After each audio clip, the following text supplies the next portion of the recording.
Ahojte, vítam vás pri mojom ďalšom videu. Na začiatku tohto videa by som chcel povedať, že môj YouTube kanál príde takými menšími zmenami. Napríklad prvou takou zmenou budú, že bude mať vlastne iba 3 zoznamy, v ktorých budú videá, vlastne napríklad 2 ostanú práca v lese a ostane nám opravy údržby traktora. Pribudne nový vlastne zoznam, v ktorom budú videá tohto druhu, čo idem teraz vlastne natáčať, tak budú videá, že otázky a odpovede. Hej. Tam napríklad dnes bude otázka, vlastne budem mať dve, ktoré vlastne rozoberiem. Prvá otázka je, ako si správne vybrať Zetor, hej, do práce a ktorý hlavne. Ďalšia vec bude otázka, ako správne postupovať pri kúpe toho traktora, na čo si dať pozor a čomu sa akože vlastne vyvarovať. Hej. Také najčastejšie chyby, ktoré bývajú, vlastne budem rozbierať tú 73, hej, keďže mal som nejaké vlastne aj komentáre k tomu, hej, takže budeme vlastne sa baviť okolo tej 73 hlavne. No, teraz ideme na to, že pán mi tam akože nedal úplne také, že čo by chcel, hej, a nedal mi ani vlastne či to chce z SPZ alebo bez, či to chce mať na to doklady alebo nie. Takže rozoberieme si v tomto videu vlastne ako si správne vybrať stroj na akú prácu vlastne.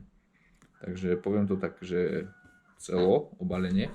Takže začnem s tým, že či to chceš z SPZ alebo bez. Bez máš akože výhodu, že keď máš DC traktor odstavený alebo máš niečo, že na čom ho budeš prevážať, tak tedy ti to je jedno. Ušetríš vlastne kopu financií, ušetríš na tom, aby si ten stroj udržiaval v top stave, hej. Dobrom, pojazdnom, akože aby mal všetko tak, ako má byť. Tam je to akože výhoda toho, že keď napríklad alebo robíš pre nejaké spoločenstvo, ktoré má veľký revír a si tam povedzme sám alebo ako, a že nepotrebuješ sa často presúvať, tak máš tú výhodu, že toto bez tej SPZ-ky. Samozrejme, keď máš SPZ-ku, už si nejako není oklieštený a môžeš vlastne labzovať kade-tade. Nemusíš vlastne sa bať toho, keď aj nejaká polícia ťa zastaví alebo nejaké kontrole, že len zase máš navyše to, že musíš chodiť na STKčky a hovorím, je to finančne trošku náročnejšie udržovať ten stroj akože v tom stave, ako by mal byť. No, takže teraz keď som mal chvíľu čas, tak som sadnul k tému, popozeral som, ako sa hýbe cenovo, cena týchto traktorov a takéhoto. Tak som pozeral, či to je Poľsko, či to je Česká republika, u nás na Slovensku, tak som pozeral tak tento Majorek, ako mám ja, hej, tú 73, tak sa hýbe z SPZ-ku vlastne so všetkým, tak sa hýbe nejakých 15,5 až 18 000, tak akože práce schopné, hej, ako neviem detaily, akým stave to je, ale vyradil som akože z toho nejaké tie vraky, nepojazdné a takéto, hej, takže pojazdné stroje vychádzajú nejakých 15,5 až 18 000. Keď chceš vlastne úplne ten základ nejaký proste, aby si mohol fungovať v tej lese, tú rádlicu a tunku a speru dozadu, tak som ti tam akože predbežno nejaké 6 000 by trebalo zrejme na to. Potom, keď si to akože dáme dokopy, tak mám nejakých 15,5 plus tých 6, tak na 21 000 vieš sa fungovať s takýmto traktorom, ako mám ja, ten Majorek. Hej. Ja som tiež začínal úplne akože zo speru, z rádlicu a s tým spásaním akože rám, to som už postupne potom dorábal, takéto veci, takéto prekotiny, výstuhy diskov a tak. Hej. Ale hovorím, ako teraz potrebuješ momentálne, ako to je, nejakých 21 000 na kúpu takéhoto traktora. Poviem ti teraz vlastne výhody, v čom tento traktor, akože na čo je dobrý. Kým robíš akože menšie množstva nejaké, že nepotrebuješ tam nejak ozaj, že vo veľkom ťažiť, pretože on zvládne toho dosť, hej, spravíš aj väčšie ťažby s tým, ale on je tá výhoda, že keď máš menšie množstva v určitých miestach kubíkov, tak on to spraví lacnejšie, ako to spraví, či to je Lakatos, alebo to je Fortera, on to spraví lacnejšie. Hej, lebo hovorím, ako ja som niekedy robil šichty, som mal 50, 54 kubikov a tak, hej, také tie väčšie množstva kubikov som mal, tak som ich dokázal spraviť za 25 litrov nafty a ťahal som vyše kilometra a pol, hej, takže som to dokázal spraviť.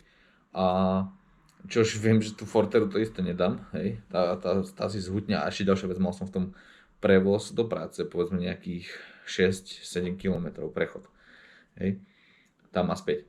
No a hovorím, ako tento traktor je finančne asi najjednoduchší, hovorím, keď sa bavíme s traktormi, ktoré majú Eš-5Z, či to je LKT, alebo to je týmto, že vlastne musí ten traktor byť akože pojazdne schopný na komunikáciu.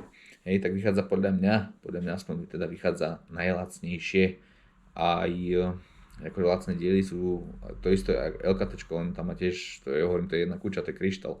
Hej, len teda, že on má rám a do neho je nahádzané sú veci, ako motor je z kryštála, hej, potom tam máš náhonovku a takéto veci.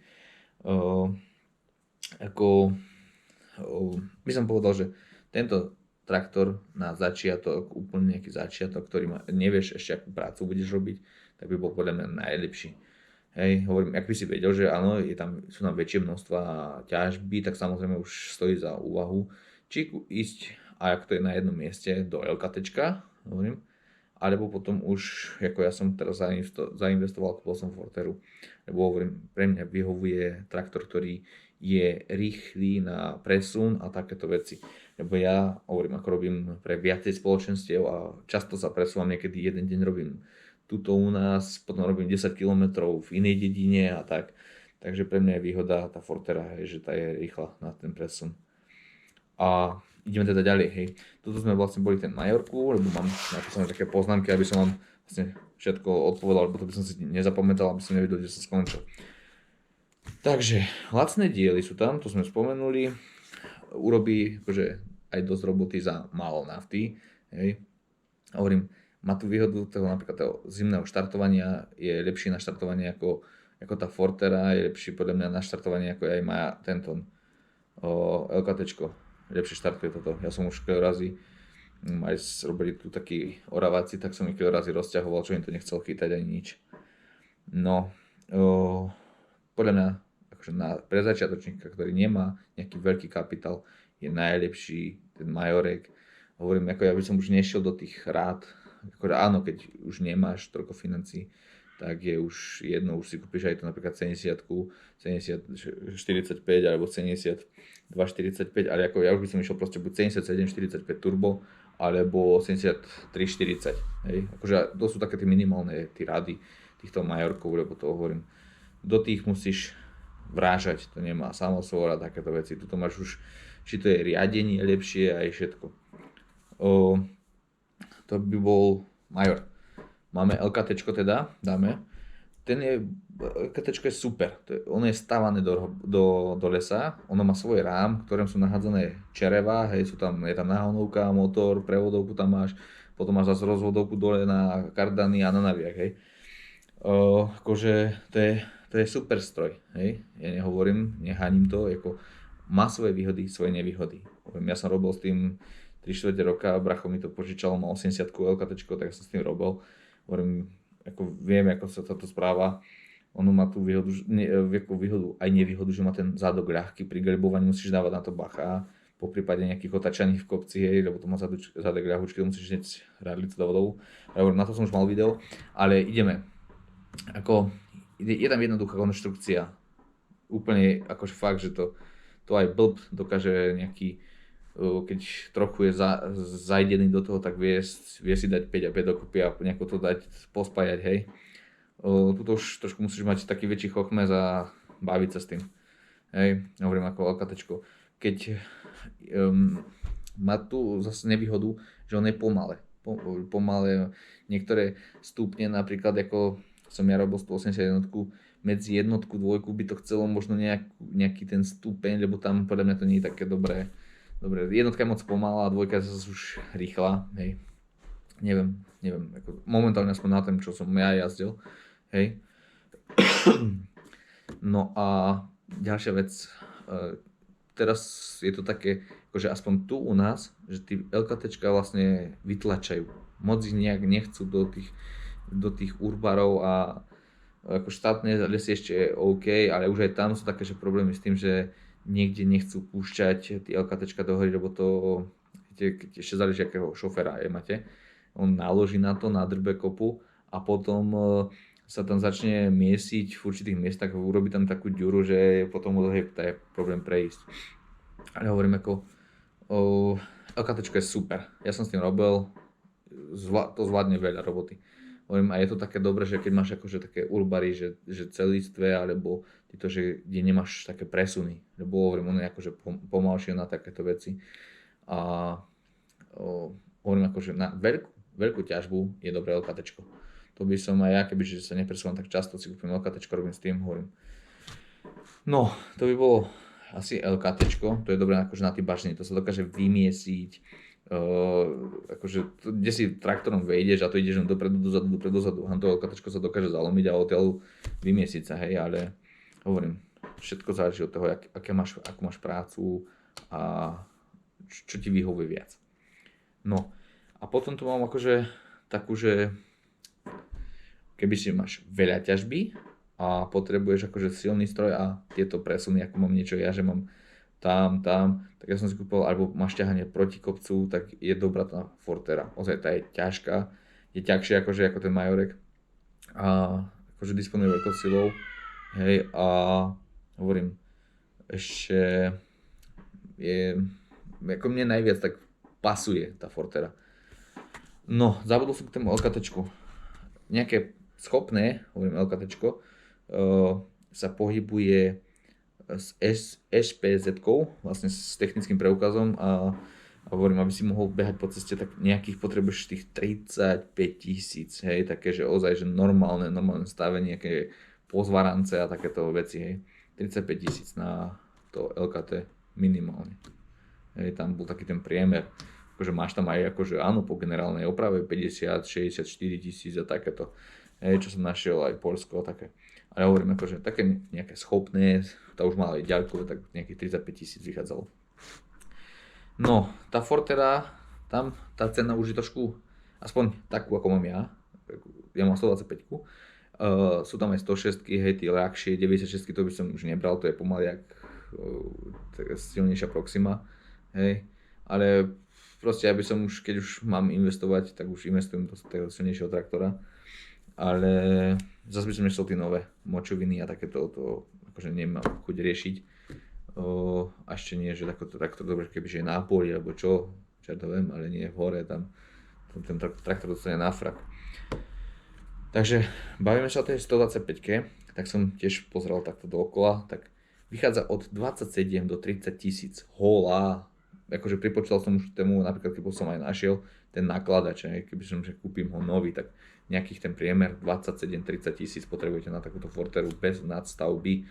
Nadstavba, povedzme si, ja som dal 12 500, hej, bez toho, akože s ďalkovým tým základným, čo som mal. Tak 12,5 tam ani nebude nejaký veľký rozdiel. 12,5, lenže teraz sa berte, že tí naviaky o čo si hore, tam 5200 pýta za ne. Samozrejme železo išlo hore, hej, tak si musíte narátať nejakú tú infláciu, čo teraz je.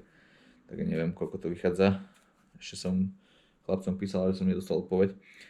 To je jedno a toto by vlastne bolo k tej Fortere. Teraz sa vlastne presunieme von a tam vám ukážem, ako vlastne, akože čo vlastne spraviť, keď idete kupovať tú 73, že na čo si dať pozor a čo bývajú také tie najčastejšie chyby tých traktorov, ku ktorým prídete. Takže pozrieme, ideme von. No, prvá vec. Vždycky poviem majiteľovi, keď kúpujem traktor, že ho chcem vlastne za studeň naštartovať. Nechcem, aby bol traktor už predo mnou štartovaný. Druhá vec, kontrolujem si netesnosti, kde sú nejaké. Samozrejme, ak jede si kolo spojky, tak vás čaká najbližšie robenie spojky. Lebo ak vám to zateče alebo ak už je zatečený na lameli, tak budete mať problém robiť, bude vám preklzovať spojka. No, takže ideme najskôr ku motoru, hej. Takže kontrolujem netesnosti, pri motor musí byť studený, lebo sú všelijakí aparáti, takže studený motor chcem a kontrolujem netesnosti, potom ideme vlastne, pýtam sa vlastne, že či bolo niečo robené s traktorikom, hej, ak boli nejaké vlastne opravy alebo čo v blízkej dobe, tak chcem o nich vedieť.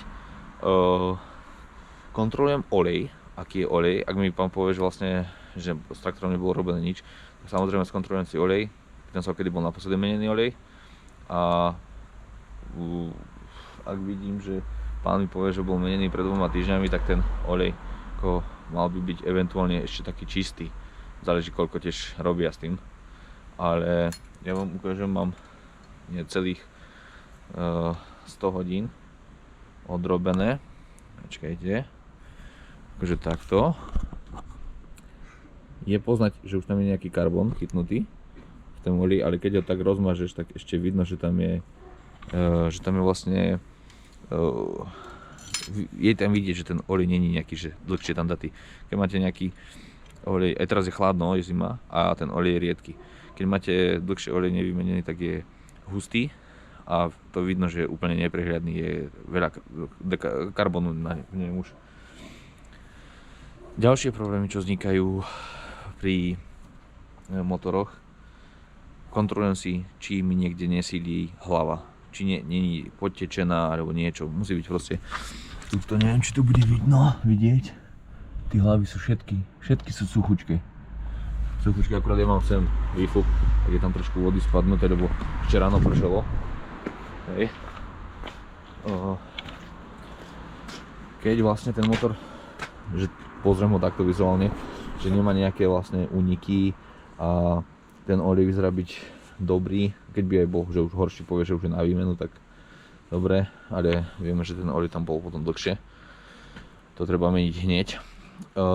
Ďalšia vec, keď ho už naštartujeme, nemal by mať ten traktor nejaké také rušivé klepoty, on by mal proste ísť hladným, akože takým svojím tým tempom.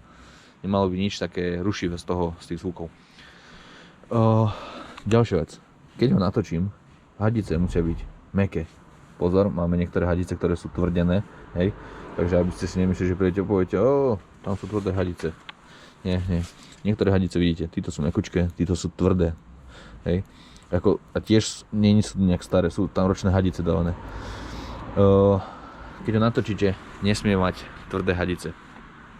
A ešte predtým som zabudol, keď budete traktor štartovať, predtým si treba skontrolovať, či tam je dosť vlastne chladiacej zmesi a kontrolovať vlastne treba víčko. Keď otvoríte to víčko, nesmie byť to víčko masné, nesmie tam byť oka nejaké a už to nie je, že už tam je že nejaká sadnutá biela štruktúra zmiešaná s vodou a olejom, hej. Ale no, lebo ináč tým pádom vlastne je niekde problém v netesnosti na hlavách a uniká tam olej. Takže treba si dať na toto pozor. Keď vlastne teda traktor naštartujeme po nejakej dobe, kým sa trošku zahreje, nemal by byť teda tvrdé hadice, nesmú byť tvrdé. A ak tam bolo teda dosť tej kapaliny, tak vlastne treba pozerať, že či vlastne nezačne aj unikať pri tom zohriati toho stroja. Ak začne unikať, tak kde si tlačí po potesnení alebo niekde toto. Takže by bol problém zas s motorom. Toto sú také akože tí najchulostivejšie veci, to je ten tých unik po tých hlav túto. A ako ďalšia vec, ja mám aj sem taký manometer, kde mi merá, dá sa kúpiť aj taká zostava, to už predávajú na Bazoši, nahodíte to na tento merák, tam toho policajta, nahodíte a viete hneď, že ako vám tlačí. Mne tlačí traktor zastudená 5,5-6 barov, hej. Už keď je zehriatý, akože hodne zehriatý, tak tam je 2,5, pod 2, keď už máže, už to je málo, už to je hodne málo na tohto. Akože kryštály, čert, hoviem, tí ešte, hej, tí majú také slabšie motory, mali na toto, tí tlaky, ale takýto majorek musí vlastne tlačiť tých 2,5-3 za tepla, ozaj za tepla zehriatý. To by bolo k tomu asi motoru všetko, ak sa nemýlim, hovorím. Nesmie mať nejaký rušivý element, keď je tiež sohriatý, ak má zapnutý kompresor, samozrejme musíte rátať nejaký ten zvuk odtiaľ, hej. Ale treba to povypínať a štartovať suchý motor. Iba holý, že hovorím, nesmie to mať nejaký rušivý element. Ďalšia vec, prevodovka. Na prevodovke treba si vlastne skontrolovať radenie, hej, samozrejme tesnosti a takéto, že aby neunikal kde si olej, hovorím, ako keby unikal ze skrine, kde máte vlastne spojku, tak najbližšie v nejakých kopcoch vám to zateče, hej, keď ten traktor behá aj po rovine, mu to nemusí robiť. Prídete do kopcov, zateče to a máte robotu, zase musíte rozpoliť traktor a vymeniť a pretesniť. No, to je bol ten jedna vec. Druhá vec, treba skontrolovať rýchlosti. Radenie dohora, radenie do dola. Nesmú vyskakovať a musia sa radiť ľahko. Nesmiete ich tam pomaly kladivom nahlabať, hej. Musia ísť ľahúčko. Ako tam bol spomenuté aj vlastne, že mi hučí na spiatočku.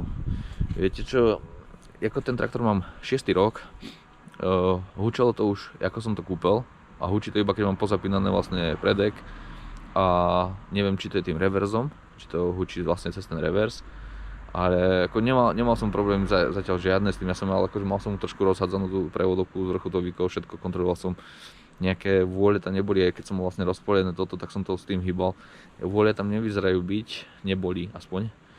A hovorím, zatiaľ traktor fachčí, nemá to nejaké také nejaké príznaky niečoho, že vlastne niečo tam nie je dobré. Akože áno, zvuk tam je, ale hovorím, neviem, jak tam je nejaká blbosť, tak príjem na to, keď sa to pokazí. Ale hovorím, ja robím s tým 6. rok a nie je problém zatiaľ s tým. Nebol. Iba ten zvuk, akože je taký. No. A čo by som povedal? Samozrejme, treba vizuálne celý traktor, hlavne tie bloky, čo drží motor, skriňu, prevodovky a takéto, to treba všetko pokontrolovať, aby to nebolo kde si buď prasknuté, alebo ja neviem, nejako poškodené, hej, lebo títo traktoriky, keď sú nie spásané, takéto tie majorky, tak väčšinu praskajú buď kde si tajde to na ušoch, alebo praskne vzadu, ako je zadný, vlastne tento zadek, to praska rado, tam treba popozerať vždycky, že aby nebol nejaký poškodený. Len to sú také vizuálne veci, ktoré treba mať čas a pozrieť. A pri prednej náprave treba vlastne kontrolovať, najlepšie keď si podvihnete, že či nemá koleso takto vôľu, hej, na týchto čapoch, to sa dá povymeniať. Najdrahšie vlastne veci sú tí reduktory a plus vnútri, čo je čereva tam, hej. Tuto, keď je dobrý reduktor a dobre títo kríže, tak by nemal nejak lietať, hej, ako teraz ťahám a nejde. Nemal by lietať v tom, lebo ak lieta, tak tuto on bude v tom hlavnom púzdre bude vybitý. Tam je taká bronzová ložka, áno, dáte novú a za týždeň je to znova rozbité. Takže nesmie byť nejaký voľný, nesmú byť úniky oleja, hej. Tento reduktor mám vlastne 2 roky, možno aj už 3, hej, už si nepamätám presne. Ten je vlastne kupovaný u jedného pána, neviem, 900 eur to vyšlo, je ten reduktor, ale je super, ten drží.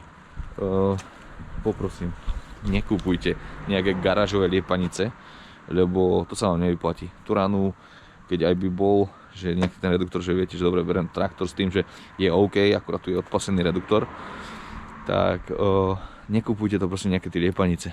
To sa vám za 3-4 týždne vráti. Budete to robiť znova a budete kupovať druhý. Keď to aj skladajú niektorí tí chalani, akože áno, ale prvé čo, hneď vám začne, tento reduktor už má svoje za sebou, hej, tuto treba vlastne meniť ozubenie, už je tam teňučké, trošku myščí olej cez to veľké bufero, tak ale ako nemením to už teraz riešiť, budem dávať nový reduktor celý. Dívajte sa, reduktor je starší, ale keď je dobrý, že dobre to C-čko vnútri, tak vám tí kríže vlastne ten nelietajú, keď sú aj dobré kríže. Akorát hovorím, pustilo mi tady to mi pustilo bufero. Je to, keď prídu takéto tí prvé mrazy, tak to tady odskúša, že čo je horšie, to vám pustí a potom sa to ukáže, kde čo budete jesť. A to sú také normálne údržby. traktoristi, čo vedia, však ak sledujú, tak oni vám povedia, po prípade, ak sa im chce niečo komentovať, že je to tak, tí mrazy vám ukážu, kde sú nedostatky. To by bolo asi na práve všetko. Samozrejme, tieto traktory už majú samosvor, už berú obidve kola naraz. Takže tam sa to dá tiež vyskúšať vlastne. Aj to hovorím to ako človek to zistíš v provoze najlepšie, ako sa ten traktor správa, keď sa treba na ten previesť a uvidíte. Hovorím, nesmie to nejaké vôle. Najčastejšie vôle bývajú vlastne tuto na tých koníkoch, hej, čo sú. To keď traktor trošku podvihnete, tak tá náprava má tendenciu vôle byť takto, hej. Tak to treba tiež pozrieť. To sú také veci, ešte nádlhšie trošku, keď ten traktor obzie. No, ak prídete k traktoru a už nie sú nové gumy, sú tam nejaké jazdenky, má na nich, tak ak vám bere vlastne tento kraj gumy, tak máte odidený vlastne tento spodný čáp, lebo vám to koleso vlastne tak vykryví.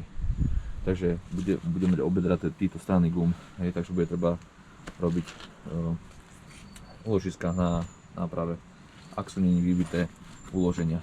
Hej. To je jedna ďalšia z tých vecí. Samozrejme malo by byť všetko funkčné na tom traktore, osvetlenia a tak ďalej. Pokiaľ to nemáte ozaj, že nejaké iba čisto UKT, bez HPZ, ktoré je odstavené na kraji lesa, tam je jedno, že či máš okno, či nemáš okno a či svietiš, či nesvietiš, hej. Takže hovorím, jak to traktor behá po ceste, tak malo by všetko fungovať tak, ako treba. Jednoznačne hovorím, treba 4-krát rozmýšľať a 1-krát teda strihať. Nie 2, ale 4. Že čo idete teda kúpovať, lebo hovorím. Priekopníci sú nevyspytateľní a fantázie majú veľa. Takže vám vedia vám spraviť z nič všetko. Tak hovorím, treba riadne popozerať, hovorím. Ja som sa už tiež oplachol párkrát, tiež som pozeral a kúpil som vlastne takú mačku vo vreci, to dá povedať. Ale hovorím, každý sa učí na vlastných chybách.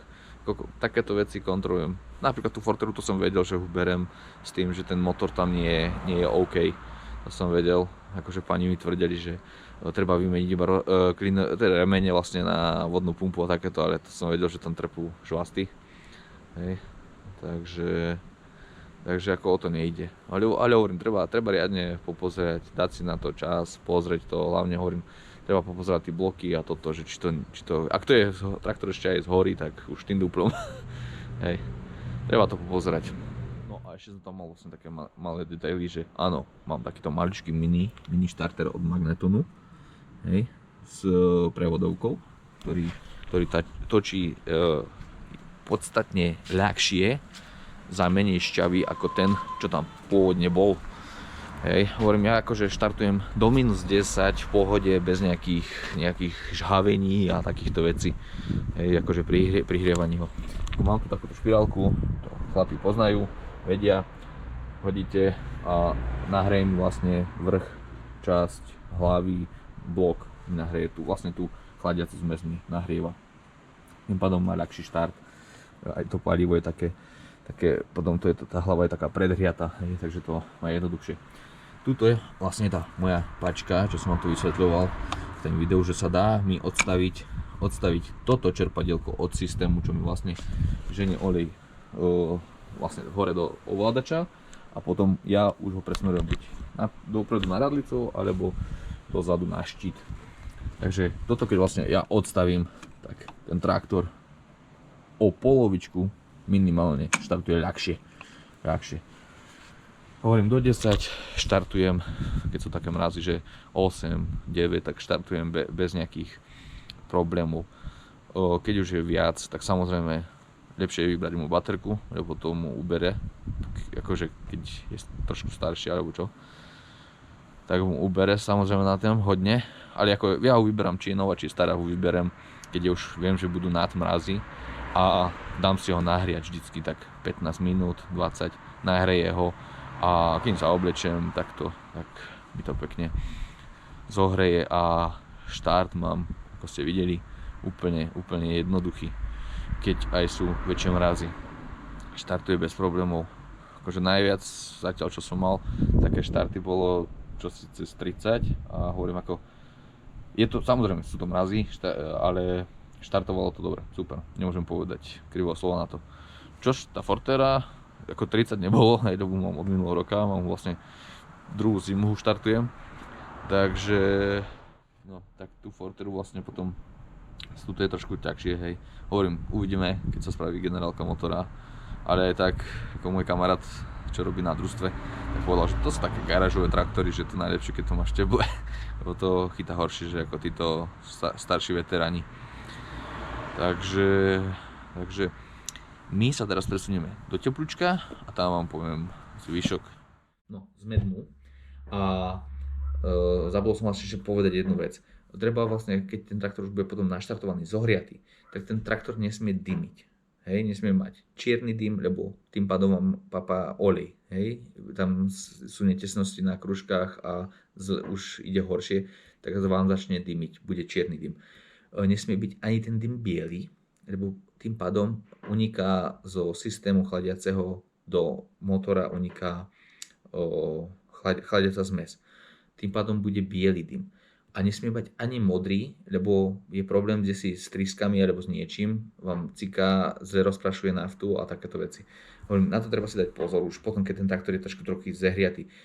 Aktuálne, keď budem mať momentálne nejaký veľký to pridanie, tak áno, ten dym vlastne tí spodiny budú trošku zafarbené, budú čierne, ako aj na ten video, keď som štartoval, to vtedy tam bol mráz, tak budú čierne, lebo to je ten daný moment, kedy ten nestihne spaliť to požadované množstvo tej nafty a všetkého aj týchto, tak bude ten dym akože začiernený, ale ako náhle uberete akcelerátor, tak musí ten dym ísť priehľadný. To je známka toho, že ten motor ide dobre. Takže to som tam zabudnul vám povedať ešte vonku.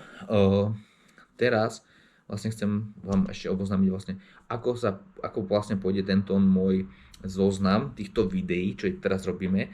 Bude tam vlastne toto video sa bude dávať, budem sa snažiť tak raz za mesiac ho dať. Keď sa nazbierajú vaše otázky, tak bude aj intenzívnejšie, budem to prevdávať. Hej, a v týchto videách budem tak niekedy v strede, na konci, na matkovo dávať nejaké súťaže. Hej. Napríklad v tomto videu teraz vám dám súťaž do konca tohto roka 2022. Môžete dať pod toto video komentár vašu veľkosť trička s krátkym rukavom, hej, a dostanete napríklad možno takéto, možno trošku inakšie tričičko. Takže odmením dvoch, takže nezabudnite pod toto video komentár vašu veľkosť. Ja priradím číslo a ideme tak ďalej, ako sme išli to predtým. Držím vám palce, snažte sa. Nie, tí moji niektorí, ktorí už vlastne teraz dostali traja, tak vám môžu napísať, že už či im prišlo, či im neprišlo. To je vlastne k tomuto, že títo videá budem robiť, snažiť sa raz mesačne, keď sa nazbiera, budem stíhať, samozrejme. Ešte som chcel povedať, vlastne už teraz pribudlo k môjmu YouTube kanálu obdarovanie. To je vlastne, kde máte tú lištu, kde je like, dislike a takéto veci dolu. Hej, tak tam pribudlo aj také srdiečko. Môžete ma akože podporiť moju tvorbu v tomto. Hovorím, ako možno sa budem teraz, neviem, novú kameru alebo kúpim dron a takéto. Budem sa snažiť akože vám spríjemniť ďalšie tie videá, aby ste mali akože lepšie zážitky z toho. Pozrite asi. No, to by bolo asi všetko. Dúfam, že som zodpovedal tým mojim 4 alebo 5, ktorým vlastne dali tieto otázky v priebehu tohto roka. Tak dúfam, že som zodpovedal to, čo ste chceli. Ak som na niečo zabudnul, tak dajte otázku, automaticky vám budem to buď hneď odpisovať, alebo ak by to bolo teda naviac, spravím ďalšie video z toho. Hej. Nezabudnite na like, na zvonček, ktorý vás upozorní, že mám niečo nové a uvidíme sa teda pri ďalšom videu. Majte sa.